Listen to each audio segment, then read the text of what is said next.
messieurs, bonsoir. À la une de cette édition, des explosions de raffineries en Europe laissent entrevoir le spectre d'une guerre de l'or noir avec la Russie. Le Parlement israélien a voté en faveur de la colonisation en Cisjordanie, un scrutin qui agace jusqu'au vice-président américain. Et enfin, retour sur le casse du Louvre alors que le musée a rouvert ses portes mercredi. Explosion de raffineries en Europe, nouvelles sanctions américaines contre le pétrole russe. Depuis l'annonce de l'annulation de la rencontre Trump-Poutine à Budapest, les esprits s'échauffent, laissant entrevoir une intensification du conflit Russie-Occident. Nicolas de Lamberterie. L'alternance entre le chaud et le froid continue encore et toujours dans le conflit en Ukraine et dans les relations Russie-Occident. Alors qu'en début de semaine, il était encore question de tenir un sommet Trump-Poutine à Budapest avant la fin du mois d'octobre 2025, ou au plus tard début novembre, désormais le sommet est annulé et les États-Unis ont pris diverses sanctions contre la Russie au sujet de ses exportations pétrolières. En parallèle, des incidents ont frappé plusieurs raffineries de pétrole en Europe centrale, toutes liées d'une façon ou d'une autre à la Russie, notamment la principale raffinerie de Hongrie, qui est le centre de toutes les critiques depuis plusieurs années, étant donné qu'elle raffine du pétrole directement importé de Russie par le biais de l'oléoduc Druzhba, qui relie la Russie à la Hongrie via l'Ukraine. Mardi vers midi, l'un des éléments de la raffinerie de la compagnie pétrolière hongroise MOL, située dans le centre de la Hongrie à Százhalombatta, a pris feu. Le feu a été assez rapidement maîtrisé, il n'y a pas eu de victimes et la société MOL a rapidement émis un communiqué annonçant que les réparations avaient déjà commencé et n'émettant aucune hypothèse quant aux causes du sinistre. Alors en temps normal, le commentaire le plus prévisible serait que ce sont des choses qui arrivent dans l'industrie pétrolière. Alors simplement, il y a un certain nombre de circonstances qui sont là pour nous rappeler que les temps que nous vivons actuellement ne sont pas vraiment normaux. L'une de ces circonstances, c'est que cette raffinerie de Százhalombatta est alimentée en pétrole brut par l'oléoduc Druzhba, donc d'époque soviétique, acheminant du pétrole russe en Hongrie, et oléoduc en raison duquel la Hongrie est régulièrement l'objet des critiques, des jusqu'au-boutistes du soutien à l'Ukraine, donc qui l'accusent de collaboration avec l'odieux régime de Vladimir Poutine. Tout ce qu'on reproche à la raffinerie de Százhalombatta, c'est de fonctionner avec du brut russe. Elle aurait bien du mal, la pauvre d'ailleurs, à fonctionner avec quoi que ce soit d'autre, puisqu'elle est calibrée pour ce type de pétrole, donc il n'est pas certain qu'on pourrait l'alimenter avec autre chose de façon encore économiquement viable, en omettant au passage généralement un peu rapidement le fait qu'une partie du pétrole, une fois raffiné sous forme de diesel, retourne vers l'Ukraine où il alimente entre autres les véhicules de l'armée ukrainienne. De façon plus étonnante, le même jour, c'est-à-dire ce mercredi 22 octobre, un autre incident a frappé une raffinerie en Roumanie, pays qui, lui, est réputé pour être beaucoup plus aligné sur Bruxelles au sujet de la Russie, jusqu'à ce qu'on se rende compte que la raffinerie en question est détenue par des capitaux russes. Quelques heures plus tôt, dans la Roumanie voisine, dans le sud de la Roumanie, à Ploiești, une autre raffinerie a été le théâtre d'un sinistre. Donc là, en l'occurrence, c'est une explosion qui, celle-là, a fait un blessé grave et qui, très curieusement, n'a été commentée par personne sur place, ni le gouvernement roumain, ni la compagnie. Tout d'un coup, on découvre au passage qu'en réalité, elle fonctionne avec des capitaux russes. C'est assez intéressant, vous voyez, les russophobes, mais dont la phobie ne s'étend visiblement pas, en revanche, à l'argent des Russes. Ce qui fait que mercredi matin, dans toute la région, la paranoïa était déjà presque à son comble, donc avec des hypothèses fusant dans tous les sens, certains soupçonnant les services secrets ukrainiens de procéder à une campagne de sabotage, notamment en rapport avec le sommet de Budapest qu'on croyait à ce moment-là encore prévu dans à peu près 10 jours entre Trump et Poutine, d'autres accusant évidemment immédiatement la Russie d'organiser des attentats sous faux drapeau, dépôt. Et sur ces entrefaites, donc, en début d'après-midi, voici donc le ministre polonais des Affaires étrangères, Radosław Sikorski, s'est dit qu'il allait détendre l'atmosphère en appelant sous la forme d'un tweet au sabotage de cet oléoduc Druzhba, voilà, donc un ministre des Affaires étrangères d'un pays de l'Union européenne et de l'OTAN, appelant donc à un acte de terrorisme international visant notamment les intérêts d'autres pays membres de l'Union européenne et de l'OTAN, en l'occurrence la Slovaquie et la Hongrie. Donc nous vivons effectivement ce que les Chinois appellent des temps intéressants. Et dans la soirée de ce mercredi 22 octobre, une série de fake news, possiblement liées à des sites d'information russes, faisait état d'un incident dans une raffinerie MOL en Slovaquie, mais il s'est finalement avéré qu'il n'en était rien. En tout état de cause, l'agitation diplomatique de ces derniers jours, avec l'annonce du sommet de Budapest puis son annulation, sont source de grandes agitations dans de nombreux pays concernés de près ou de loin par le conflit en Ukraine. Et ce alors que l'Union européenne a adopté aujourd'hui un 19e paquet de sanctions contre la Russie, s'efforçant de cibler les intermédiaires asiatiques avec lesquels la Russie continue son commerce de matières premières. Même si ces mesures constituent une gêne pour la Russie, quoi qu'elle en dise, ces mesures gardent une efficacité limitée, étant donné qu'elles ne ciblent pas l'ensemble des intermédiaires, en particulier la Turquie, membre de l'OTAN. Mais elles affaiblissent toujours un peu plus la rentabilité des économies européennes et le niveau de vie des Européens. Dès lors, l'Union européenne, qui se transforme peu à peu en euro-goulag pour prétendument combattre les régimes autoritaires, n'a plus que la réponse autoritaire pour tenir ses populations.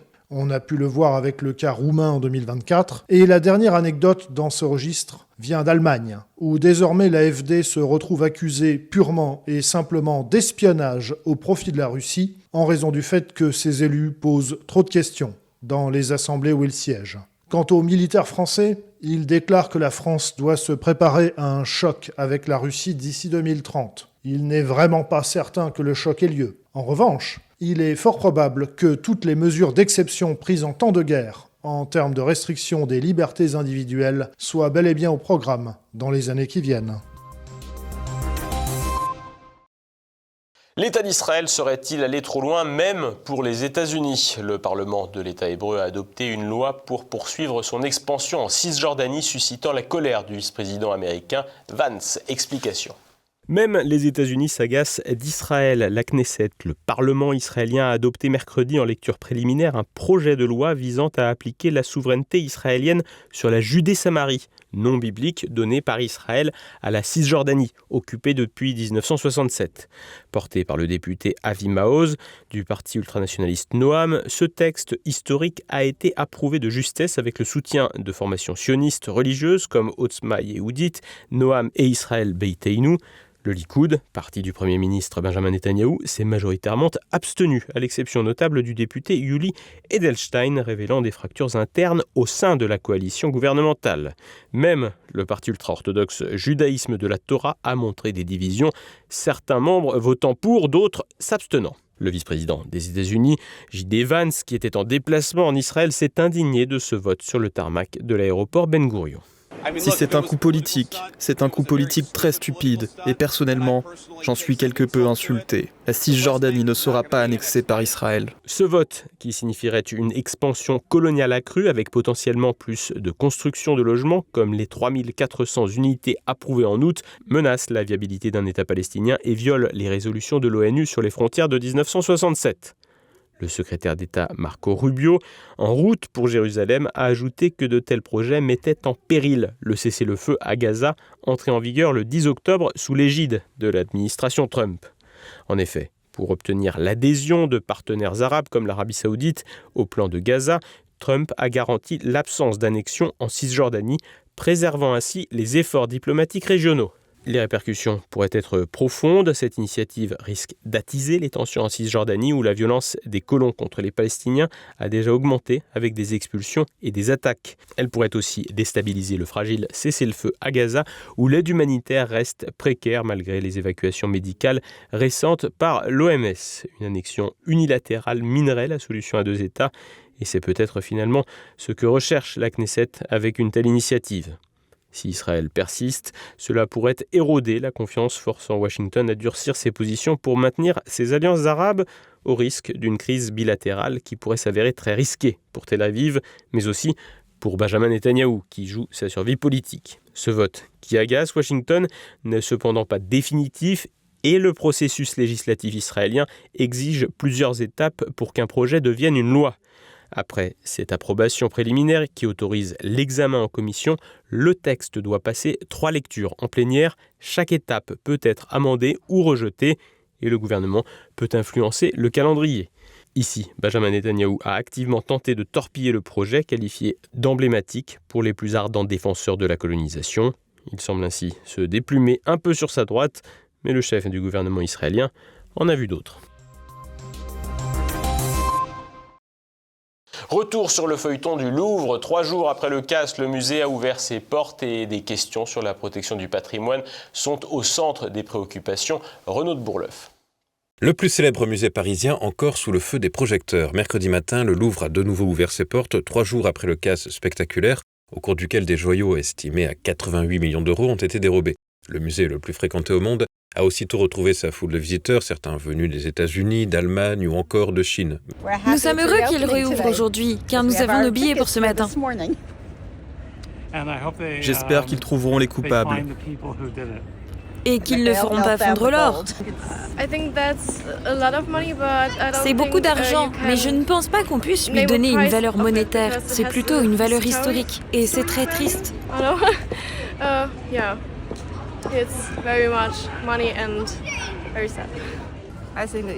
Je pense que ça appartient à tous les peuples du monde.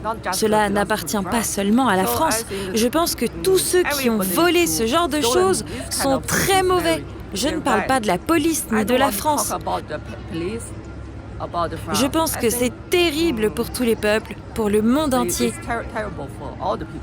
Thierry Lenz, historien spécialiste de Napoléon et de l'Empire, est revenu sur la valeur, en effet inestimable, du vol. Alors ces objets, ce sont des objets qui ont eux-mêmes l'histoire de France en eux. Pensez que dans la broche de l'impératrice Eugénie, donc la femme de Napoléon III, il y avait des pierres précieuses qui avaient été offertes par Mazarin à Louis XIV, que Louis XIV en avait utilisé pour ses boutons de colle, que certaines des pierres avaient servi à des boucles d'oreilles de Marie-Antoinette, et qu'elles ont été ensuite réunies dans cet objet absolument superbe qui avait été offert à l'impératrice Eugénie. Et toutes ces pièces sont de ce calibre, de ce tabac, si je puis dire. La reine Hortense, qui est donc la fille adoptive de Napoléon Ier, fille de Joséphine de Beauharnais, a porté des bijoux qui ont ensuite été remis à la reine Marie-Amélie, donc la femme de Louis-Philippe, qui les a fait refaire, mettre au goût du jour, etc. On a toujours ces mêmes pierres qui, d'abord, traversent par leur nature minérale l'histoire de l'humanité et qui, par leur utilisation à la cour de France, traversent évidemment toute l'histoire de France. Le même jour, Laurence Descartes, présidente du musée du Louvre, était entendue par la commission des affaires culturelles du Sénat. Donc vous confirmez bien que toutes les alarmes ont fonctionné ? Absolument. Est-ce que les vidéos ont également fonctionné ? Les vidéos ont fonctionné. Une affirmation démentie par d'autres sources, selon des informations recensées notamment par Le Figaro et la Tribune de l'Art. Le braquage aurait commencé vers 9h30 du matin, l'alarme aurait retenti à 9h37 et les voleurs se seraient enfuis à 9h38. Cela laisse donc penser que l'alarme reliée à la porte-fenêtre donnant sur un balcon du côté de la Seine n'aurait pas retenti au moment de son ouverture. La Tribune de l'Art évoque des sources internes selon lesquelles il y a eu un dysfonctionnement de l'alarme reliée à la porte-fenêtre. Notons que le 13 septembre, un signalement de dysfonctionnement de cette alarme avait été effectué. L'alarme provoquait des alertes intempestives et avait été désactivée. Avait-elle été réparée et remise en service au moment du casse ? Une question qui reste en suspens. Laurence Descartes est revenu sur les caméras de surveillance. Mais le parc est très insuffisant, ne couvre pas l'ensemble des façades du Louvre, très clairement. Et malheureusement, du côté de la galerie d'Apollon, la seule caméra qui est posée en direction de l'ouest et donc ne couvrait pas le balcon concerné par l'effraction. Pratique, les cambrioleurs ont ainsi pu repérer l'endroit qui n'était pas couvert par les caméras, se facilitant ainsi le travail. Dominique Buffin, responsable de la sécurité du Louvre, a été entendu. Rappelons qu'en septembre 2024, Laurence Descartes l'a propulsé à la tête de la sécurité du Louvre et de ses abords. L'intelligentsia parisienne applaudissait une femme au poste le plus stratégique du musée le plus visité du monde. J'ajouterais un complément qui est un point effectivement extrêmement important. Madame la Présidente a précisé le sujet de l'hyperviseur. Ces caméras, les caméras que nous allons demander à faire installer dans le cadre du schéma directeur des équipements techniques devront être reliées à de la détection, à de l'analyse d'images, de manière à permettre une analyse rapide par l'hyperviseur pour permettre une exploitation plus aisée et plus rapide depuis les PC. C'est-à-dire qu'actuellement, c'est juste un homme ou une femme qui observe les caméras. Absolument. Peut-être que la présence va être renforcée par un commissariat à l'intérieur du musée. Je souhaite aussi solliciter le ministère de l'Intérieur pour étudier si l'installation d'un commissariat de police au sein du musée serait envisageable. Et que je pense que la présence, une fois de plus, d'un commissariat au sein du Louvre serait de nature, je pense, là encore, à nous permettre d'intervenir avec plus d'efficacité et peut-être aussi avec une forme de dissuasion aussi beaucoup plus forte pour toute personne voulant s'en prendre au Louvre ou à ses collections. Catherine Morin-Desailly, sénateur Union centriste de la Seine-Maritime, est revenue sur la question de la protection de l'ensemble des musées et du patrimoine français. Faut-il attendre qu'il y ait une telle catastrophe que ce cambriolage spectaculaire pour qu'enfin soit décrété un vaste plan de sécurisation, bien entendu du Louvre, mais je pense aussi à tous nos musées à Paris et en région, où se trouvent des connexions inestimables ici et là. Un récent cambriolage aussi dans un musée de province fait état de la fragilité du réseau des musées. Rien que ces dernières semaines, les voleurs ont eu des goûts de luxe. Le 3 septembre, au musée national Adrien Dubouchet de Limoges, 3 objets en porcelaine de Chine classés trésors nationaux d'une valeur de 9,5 millions d'euros ont été volés en pleine nuit. Le 15 septembre, 6 kilos de pépites d'or ont été volés au Muséum national d'histoire naturelle à Paris. Encore plus récemment, le 13 octobre, le musée du président Jacques Chirac à Saran, en Corrèze, a été cambriolé. Plusieurs montres et bijoux ont été dérobés. Ah oui, le cambriolage du Louvre est c'est celui qui se voit. Hein. Il y a bien sûr tout ce qui ne se voit pas. L'office de la police nationale qui est chargé de retrouver les œuvres d'art a 35 000 dossiers en ce moment. Donc on voit que le Louvre, connu dans le monde entier, je ne sais pas si vous avez vu les chiffres, mais on pense que 6 milliards de personnes dans le monde ont vu un film, un reportage ou lu un journal qui parle de cet événement. Ça veut dire que quasiment les 3/4 de l'humanité en a entendu parler. On a parlé du Louvre, pas en bien, mais on n'a pas beaucoup parlé du vol qui a eu lieu à Grenoble au début de l'année. On ne parle pas beaucoup du vol des objets précieux dans les églises, etc. Autant de vols qui s'opèrent avec une facilité déconcertante. Il y a plusieurs choses à dire. D'abord, la facilité avec laquelle les gens sont entrés. Imaginez un instant que, au lieu d'avoir affaire à des cambrioleurs, on ait eu affaire à des terroristes armés. Le résultat était quasiment le même. Ça, c'est la première chose. La deuxième chose, c'est que la première réaction des autorités a été que tout le monde se mette aux abris. C'est-à-dire qu'on a fini par nous dire qu'en fait, tout fonctionnait parfaitement, tout avait bien marché, tout le monde avait bien fait son travail, ce qui n'a pas empêché qu'on vole ces objets. Une protection du patrimoine de toute évidence défaillante. Mercredi, le président LR de la Commission des affaires culturelles à l'Assemblée nationale, Alexandre Portier, a déclaré remettre à plus tard la décision sur l'éventuelle création d'une commission d'enquête portant sur la protection du patrimoine. Toutes ces questions devraient être au cœur de cette commission, alors que, selon ses mots, ce sont aujourd'hui des milliers de châteaux publics, privés, de musées, de chapelles, d'églises qui sont menacés au quotidien. Passons à présent à l'actualité en bref en France. Une allure encore plus ridicule qu'hier. En raison de la tempête Benjamin, la grenouille gonflable exposée place Vendôme était ce 23 octobre encore plus dégonflée. Installée à l'occasion de la foire d'art contemporain Art Basel, cette création douteuse est signée Alex Dacorté, longue en principe de 20 mètres. Elle prétend rendre hommage à la marionnette du Muppet Show nommée Kermit, tout en ressassant un incident advenu lors d'une parade à New York en 1991, durant laquelle un ballon à l'effigie de la grenouille s'était dégonflé. Depuis mercredi, les réseaux sociaux s'enflamment, dénonçant une insulte visuelle à l'élégance de la capitale. La grenouille étrangement placée à 4 pattes est accusée d'enlaidir la place construite au XVIIe siècle par Ardouin-Mansart et de dévaloriser la colonne de la bataille d'Austerlitz. Touristes et amateurs d'art contemporain ont pourtant bravé la pluie pour voir l'animal. Complètement pour, c'est super. Moi je trouve ça génial, les gens ils sont pour le luxe. Moi le luxe, on n'est rien à faire. Honnêtement, rien à faire, il faut couper quelque chose. Mais moi j'adore Kermit. Mais je suis venu aujourd'hui, malheureusement, il est éteint, quoi. Il est mort. Ça m'a triste. J'ai toujours adoré le saut de marionnettes. J'aimais beaucoup Puppet Show et je sais pas, ça me fait rire. En fait, j'aime beaucoup la tête de ce personnage. Voir Kermit sur la place qui représente le luxe à Paris. Bah oui, on est venu la voir et on est pour. Hein. On est pour les œuvres à l'extérieur. Pourquoi on serait con? En tout cas, pour mes enfants, c'est cool de voir une grenouille en plein centre-ville comme ça. C'est ni fait ni à faire. Et non, ça me plaît pas vraiment. C'est cheap. Et c'est sympa, il faut un peu des choses différentes dans la vie. Autrement, on s'ennuie. Justement, c'est un contraste entre la place au but, c'est Vendôme, et puis là, il y a la grenouille qui est tous hip-hop. Enfin, on va dire que ça représente quelque chose hip-hop, quoi. Quand je prends des photos, j'essaie d'éviter de la prendre dans ma photo parce que ça brouille un peu l'image que j'ai de la place Vendôme. C'est pas que je l'aime pas, je trouve que t'es pas au bon endroit. Rappelons que la grenouille à quatre pattes est de la même couleur que le sapin gonflable de Paul McCarthy, installé en 2014 sur la même place Vendôme, une œuvre qui avait alors été renommée le plug anal. Cette création avait été dégonflée par des inconnus, suscitant des moqueries de la population et la consternation des exposants. Visiblement, les édiles parisiens aiment toujours autant dénaturer la capitale. Lors d'une soirée que j'ai organisée dans C'est ce type de spectacle que les adolescents vont voir avec le Pass Culture, cette mesure initiée par Emmanuel Macron subventionnée à hauteur de 300 millions d'euros par vos impôts. Selon l'alerte lancée mardi par le collectif Parents Vigilants, les professeurs du lycée Foyen à Sainte-Foy-la-Grande en Gironde ont emmené leurs élèves âgés de 15 à 18 ans pour voir ce spectacle intitulé Petit Oiseau dans le cadre d'une semaine dite de sensibilisation.